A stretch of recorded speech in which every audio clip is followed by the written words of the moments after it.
گندم بھی جس کے پاس پڑی ہے وہ اپنی مرضی کا ریٹ لے رہا ہے. جب اپنی مرضی کا ریٹ لے گا تو فلور ملر نے تو لے کے بینک کر کے مارکیٹ میں دینا ہے. اس کے اندر اوپن مارکیٹ میں جن کے پاس اسٹاکس ہے یا تو گورنمنٹ کریک ڈاؤن کرے ان کا کہ ہمیں 3 لاکھ ٹن گندم امپورٹ کرنے کی اجازت دیتے ہیں 22 اگر گندم آئے گی تو وہ 33 سے 3500 روپیہ پڑے گی ہمیں.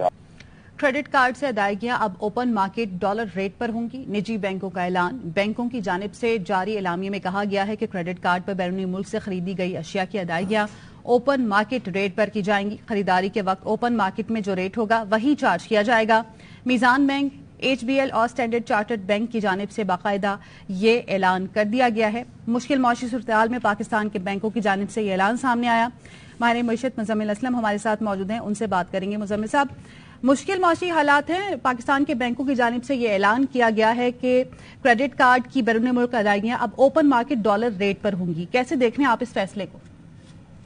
دیکھیں جی, فیصلے تو جو ہیں جس طریقے سے ہو رہے ہیں اور جس طریقے سے پینک کھلا رہے ہیں, تو سب سے پہلی تو بات میں یہ کہوں گا کہ جو آپ نے بھی خواجہ آصف کا بیان چلایا, انٹرویو چلایا ہے, یہ اسحاق ڈار کو بھیج دیں. اسحاق ڈار کہتے تھے کہ جی یہ جو ہے اپوزیشن والے مایوسی پھیلا رہے ہیں, تو یہ ان کو بھیج دیں ذرا کہ یہ آپ کے وزیر دفاع کا بیان ہے اور وہ کہہ رہا ہے کہ جی ملک بلیک آؤٹ کر دوں گا, کارخانے بند کر ہو جائیں گے, دکانیں بند ہو جائیں گی, بجلی ملک میں ختم ہو جائے گی.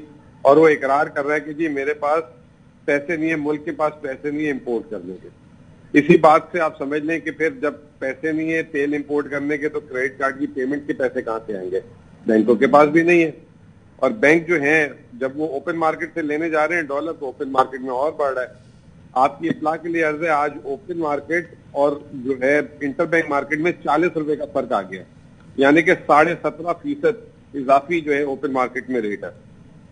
اسحاق ڈار صاحب اتنی کون سے جو ہے دنیا میں بیٹھے ہوئے ہیں, اور مجھے نہیں سمجھ آ رہا کہ یہ جو ان کے باسز ہیں اوپر, وزیر اعظم شہباز شریف, نواز شریف, آصف علی زرداری اور یہ جو ہے فضل الرحمان صاحب, یہ اب کس طرح مطلب ان کو آپریٹ کرنے کی اجازت دے رہے ہیں, اور اس کے اوپر پھر ادارے اس طرح اگر یہ کرنے جا رہے ہیں تو یہ ملک ایک بہت بڑے بحران کی طرف جانا شروع ہو گیا. میں آپ کو ایک بات بتاؤں, ابھی میں نے ٹویٹ کی ہے, مجھے کسی نے کہا ہے کہ اسٹیٹ بینک نے کھانے کے گھی کو بھی اسینشل پیمنٹ سے نکال دیا ہے, اور اب کھانے کا گھی بھی جو ہے اس کی LCM بھی جیسے دوسرے کام مال کی لائن پہ لگی ہوئی ہے اس طرح لائن پہ لگ گئی ہیں. ایک دن میں 27 روپے گھی کے ریٹ کا فی کلو فرق آ گیا, اور آنے والے دنوں میں کہہ رہے ہیں کہ بہت بڑی شارٹیج ہو سکتی ہے, اور رمضان بھی 2 مہینے بعد. لیکن اسحاق ڈار صاحب تو کہہ رہے ہیں کہ 1 سال میں معاشی حالات بہتر کر دیں گے, انہوں نے دعویٰ کیا ہے.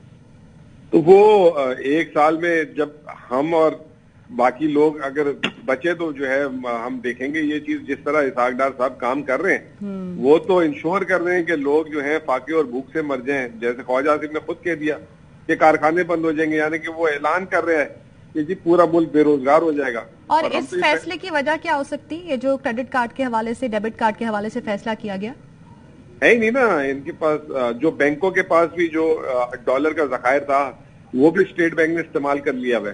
اسٹیٹ بینک جو ہے آگے جو ہے وہ جسے کہتے ہیں بھیگی بلی پڑھ کے, ہم نے تو PTI کی حکومت نے اس کو خود مختار کر دیا تھا, لیکن وہ آج جو ہے بھیگی بلی بن کے بیٹھے ہوئے ہیں. وہ جو ہے صرف ایک نوٹیفیکیشن نکال دیتے ہیں, نہ ان کے کوئی ترجمان بات کر رہے ہیں, نہ کوئی اور بات کر رہے ہیں, نہ کوئی کلیریفیکیشن دے رہے ہیں. اس وقت ملک میں تو ایسے لگ رہا ہے کہ کوئی فائنینشیل سسٹم بروکن ہو چکا ہے پورا کا پورا, اور ہر آدمی پھر جو ہے یہی کرے گا نا, جا کے ڈالر کوئی پکڑے گا, کوئی سونا پکڑے گا.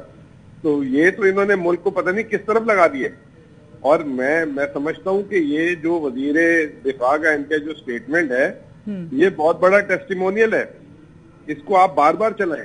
اور وہ خود کیا پیغام دے رہے ہیں, اور یہ بتائیں حکومت والوں کو بتائیں کہ مایوسی تو آپ کے کیمپ سے آتی ہے.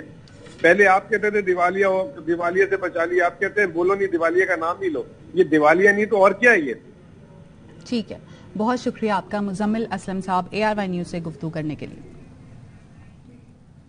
اسلام آباد الیکشن کمیشن میں کراچی بلدیاتی انتخابات میں ووٹر لسٹوں سے متعلق MKM کی درخواست پر سماعت. الیکشن کمیشن نے فیصلہ محفوظ کر لیا.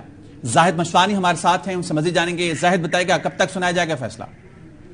کراچی بلدیاتی انتخابات میں ووٹر لسٹوں سے متعلق درخواستوں پر الیکشن کمیشن نے سماعت مکمل کی, اور سماعت مکمل کرنے کے بعد فیصلہ محفوظ کر لیا. آج الیکشن کمیشن میں MKM کے وکلاء پیش ہوئے, جماعت اسلامی کے وکلاء بھی پیش ہوئے ہیں, اور الیکشن کمیشن کے اپنے حکام جو متعلقہ ہیں ان کا موقف بھی سنا گیا. سندھ حکومت کا نمائندہ اسسٹنٹ ایڈوکیٹ جنرل بھی پیش ہوئے اور ایم کیو ایم کا موقف یہ تھا کہ نئی جو ووٹر لسٹیں ہیں وہ مکمل ہیں اور ان کے مطابق انہی پر ہی جو دوسرا فیز بلدیاتی انتخابات کا ہو رہا ہے سندھ میں کراچی میں وہ اس پر انتخابات کرائے جائیں. اس پر chief election commissioner election commission کے ممبران اور جو الیکشن کمیشن کے حکام جو قانون اور لا سے متعلق ڈپارٹمنٹ کے حکام ہیں ان کا موقف یہ تھا کہ 2018 میں بھی اسی پر انتخابات ہوئے, بائی الیکشن ہوئے, ضمنی انتخابات بھی اسی پر ہوئے, جبکہ بلدیاتی انتخابات کا پہلا فیز جو سندھ میں ہوا وہ بھی پرانی ووٹر لسٹوں پر ہوا. تو یہ کیسے ہو سکتا ہے کہ نئی جو فہرستوں کا تقاضا ایم کیو ایم کی طرف سے کیا جا رہا ہے. تاہم ایم کیو ایم کے وکیل نے سب سے زیادہ وقت لیا اور اس دوران چیف الیکشن کمیشنر ریمارکس بھی دیے. کئی بار ان کو کہا کہ وہ اپنے نقطے پہ آئیں, ٹو دا پوائنٹ آئے, تاہم انہوں نے اپنا مقصد اور مدعا پورا کر دیا. جماعت اسلامی کا موقف یہ تھا کہ جو تبادلے اور باقی جو اس دوران وائلیشن بھی ہیں اس پر کارروائی کی جائے. الیکشن کمیشن نے ان کو مطمئن کیا اور کارروائی کے لیے احکامات جاری کیے اور یہ موقف تھا کہ فوری انتخابات کرائے جائیں. ٹھیک ہے, فیصلہ محفوظ کر لیا گیا. بہت شکریہ زائد تفصیلیں آگاہ کرنے کے لیے. گورنر پنجاب بلیغ الرحمان کہتے ہیں وزیر اعلیٰ پنجاب کو اعتماد کا ووٹ لینا پڑے گا. یہ ایک آئینی تقاضا ہے. وزیر اعلیٰ پنجاب کو آئین اور قانون کے مطابق اعتماد کا ووٹ لینے کا کہا. ڈیفالٹ کا جھوٹا پروپیگنڈا کرنے والوں کو ندامت کا سامنا کرنا پڑے گا. اتحادی حکومت کی پالیسیوں کے باعث معاشی استحکام آنا شروع ہو گیا ہے. ملک کو معاشی طور پر مستحکم کرنا حکومت کی اولین ترجیح ہے. ان خیالات کا اظہار گورنر پنجاب نے سابق صوبائی وزراء اور اراکین اسمبلی کے وفود کے ہمراہ ملاقاتوں میں کیا.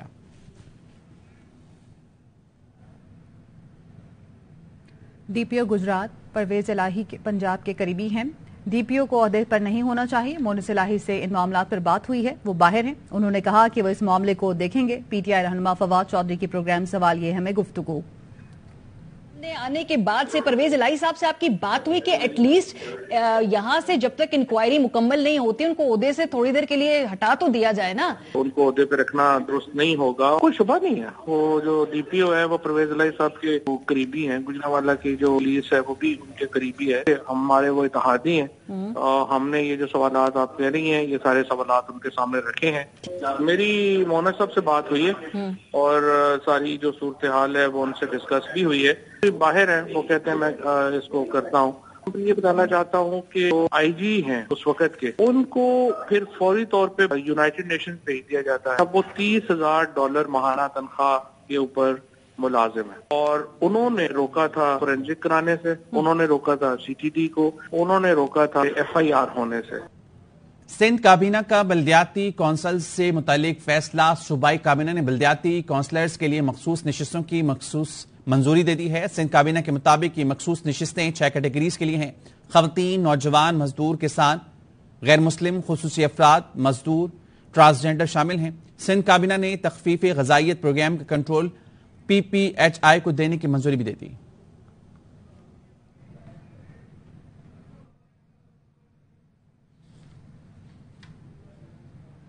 پی پی سینٹرل ایگزیکٹو اجلاس کراچی اور حیدرآباد کے بلدیاتی الیکشن پر بحث. Chairman Peoples Party Bilawal Bhutto بلدیاتی الیکشن کرانے کے معاملے پر ڈٹ گئے. سنجے سادوانی ہمارے ساتھ موجود ہیں, ان سے مزید جانیں گے. سنجے, اپڈیٹ کیجیے گا. جی بالکل, بلاول بھٹو زرداری نے سی اجلاس میں یہ موقف اپنایا ہے کہ کراچی اور حیدرآباد میں بلدیاتی الیکشن ہونے چاہیے. پیپلز پارٹی نے سندھ کے دیگر 4 حصوں میں کامیابی حاصل کی ہے. آئینی اور قانونی فرائض کو پورے کرنے میں روکنے والوں کی بلیک میلنگ میں نہیں آنا چاہیے. سی ایس کی اراکین میں یہ رائے دی گئی ہے. ساتھ ہی ساتھ یہ بھی اجلاس میں ڈسکس ہوا ہے کہ کراچی کی تباہی کا ہر ذمہ ہمارے پلے ڈال دیا جاتا ہے تو کے ایم سی کی جو حاکمیت ہے کیوں چوریں شہر کو چلانے میں کے ایم سی کا اہم کردار ہے. تو کے ایم سی کے میئرشپ اور حیدرآباد کی میئرشپ حاصل کرنے کے لیے اس اجلاس میں یہ فیصلہ کیا گیا ہے کہ ہر سطح پر مہم چلائی جائے گی. کراچی کی جو پختون آبادی میں جو یونین کمیٹیز ہیں وہاں پر پیپلز پارٹی KPK کے رہنماؤں کو بلا کر مہم چلانے کی ہدایت دی گئی ہے. اور ساتھ ہی اجلاس میں یہ بھی فیصلہ کیا گیا ہے, پیپلز پارٹی کی CEC نے مشترکہ فیصلہ کیا ہے کہ کسی کی بھی ایم کیو ایم کی بلیک میلنگ کے بجائے ایم کیو ایم اگر اتحاد میں ساتھ دیتی ہے تو ساتھ چلا جا سکتا ہے. بہت شکریہ آپ کا اپڈیٹ کرنے کے لیے. گورنر سندھ کامران ٹیسوری کا چیئرمین مہاجر قومی موومنٹ آفاق احمد سے رابطہ، ذرائع کے مطابق سیاسی صورتحال، صوبے کی ترقی، شہری مسائل اور دیگر امور پر تبادلہ خیال کیا گیا۔ گورنر سندھ کامران ٹیسوری اور آفاق احمد کے درمیان آج ملاقات ہوگی۔ گورنر سندھ کا کہنا ہے، میرا مقصد سب کو جڑنے کا پیغام دینا ہے، کسی سے زبردستی نہیں کر سکتا۔ گزشتہ روز ایم کیو ایم کے وفد نے بھی خالد مقبول کی قیادت میں آفاق احمد سے ملاقات کی تھی۔ ملاقات میں ایم کیو ایم نے آفاق احمد کو 9 جنوری کے احتجاج میں شرکت کی دعوت دی تھی۔ ایڈوکیٹ منصور اوان کا بطور اٹارنی جنرل نوٹیفیکیشن کا معاملہ ہے۔ وفاقی حکومت نے اٹارنی جنرل آفس میں تعیناتی کو مذاق بنا دیا۔ حسن ایوب ہمارے ساتھ موجود ہیں، ان سے مزید جانیں گے۔ حسن، اپڈیٹ کیجیے گا۔ جی بالکل، یہ 23 دسمبر کو صدر مملکت نے ایڈوکیٹ منصور اوان کی بطور اٹارنی جنرل تعیناتی کی منظوری دی تھی، لیکن اس منظوری سے قبل جو ہے وہ صدر مملکت نے جو موجودہ اٹارنی جنرل تھے، جو بھی کام جاری رکھے ہوئے ہیں، اٹارنی جنرل اشتر اوصاف، ان کا استعفیٰ منظور کر لیا تھا۔ اب تقریباً 2 ہفتے گزر چکے ہیں، اس کے باوجود وزارت قانون نے جو منصور اوان ہیں ان کی اٹارنی جنرل تعیناتی کا جو نوٹیفیکیشن ہے وہ جاری نہیں کیا۔ یہ سوال پیدا ہوتا ہے کہ کیوں نہیں یہ کیا جا رہا، 2 ہفتے تاخیر کیوں کی گئی ہے، اور کیا اس وقت ملک میں کوئی اٹارنی جنرل موجود ہے؟ یہ ایک اہم سوال ہے۔ گزشتہ روز میری بات ہوئی تھی اشتر اوصاف علی سے، جب ان سے میں نے پوچھا تو انہوں نے کہا کہ وہ بیرون ملک ہیں، لیکن میں نے پوچھا کہ کیا آپ آج بھی اٹارنی جنرل پاکستان ہیں، تو وہ انہوں نے اس بات پر کوئی دو ٹوک جواب نہیں دیا۔ ان کا شاید میرا خیال ہے کہ میں اٹارنی جنرل ہوں۔ تو جب میں نے ان سے پوچھا کہ اگر آپ کا پریزیڈنٹ آف پاکستان نے استعفیٰ منظور کر لیا ہے تو پھر آپ کس طریقے سے اٹارنی جنرل آف پاکستان ہے، تو انہوں نے اس کا جواب میں کہا کہ منصور اوان کا نوٹیفیکیشن نہیں ہوا۔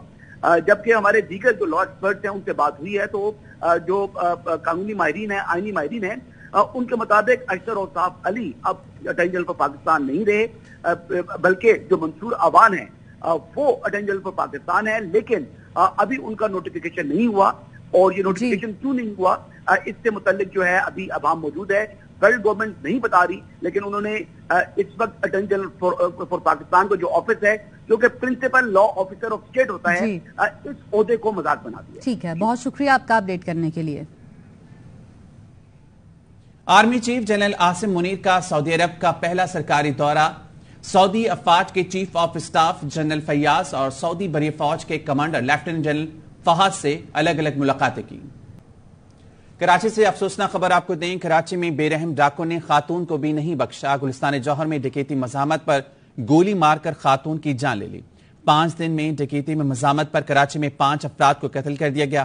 مقتولہ کے بھائی کے مطابق رات 8 بجے کے قریب بہن کے ساتھ گاڑی میں والدہ کی ادویات لینے گیا تھا۔ بہن گاڑی میں بیٹھی تھی کہ خریداری کے دوران گولیاں چلنے کی آواز آئی۔ باہر نکل کر دیکھا تو میری گاڑی کی طرف رش تھا۔ وہاں موجود لوگوں نے بتایا مسلح ڈاکو نے لوٹنے کی کوشش کی۔ موبائل فون اور دیگر سامان نہ دینے پر میری بہن ثنا طارق پر فائرنگ کر دی۔ بہن کو اسپتال منتقل کیا، جہاں وہ زخموں کی تاب نہ لاتے ہوئے انتقال کر گئی۔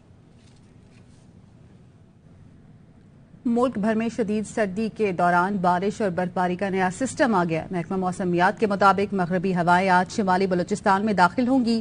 مغربی علاقوں میں بارش اور پہاڑوں پر برفباری کا امکان ہے۔